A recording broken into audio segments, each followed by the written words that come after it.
বছর হয়ে যায়। মানে এই জায়গাতে 25-30 বছর ধরে আপনি হ্যাঁ হ্যাঁ হ্যাঁ গাবতলী 30 বছর, গাবতলীতে 30 বছর। হ্যাঁ। তার মানে আপনার মানে গাবতলী খাইয়ে আপনার বসেছি, ব্যবসা করছি। জীবনের একটা বড় অংশ এই পেশায় গেছে। হ্যাঁ হ্যাঁ হ্যাঁ।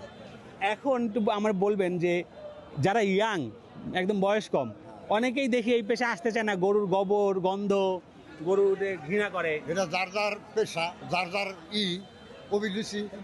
আপনি ভালোবাসেন না এটা, এটার মধ্যে আসছেন কে? আপনি আর একখানে যাই এগুলার কামাই খাই বড় হয়েছে। আমার আব্বা ব্যবসা করে। শুনেন, আমি একজন ব্যবসা করি 30 বছর ধরে। একজনের দুধ বেচে মদ খায়, আরেকজন মদ বেচে দুধ খায়। কথা বুঝছেন? যার যার অভিরুচি। আমারে যতই কিছু কোক না কে, আমার এটার মধ্যে কোনো নাই, ঘৃণা বৃত্তি নাই। এটা আমার ভালো লাগে। হ্যাঁ, এটা আমার ভালো লাগে। আমার বাড়ি এখনো বর্তমানে 15-16টা গরু আছে।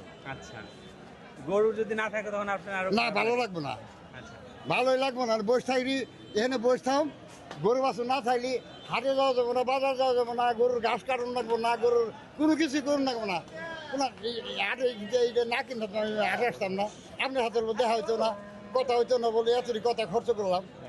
তাহলে মাসির মধ্যে চললি, মাসির মধ্যে গেলি, একটু ভালো লাগে। আচ্ছা, আপনি একটু আমার বলেন তো, আপনি যখন গরু কিনেন তখন গরুর কোন কোন জায়গাগুলো আপনি দেখেন? যেমন ওই যে অনেকে বলে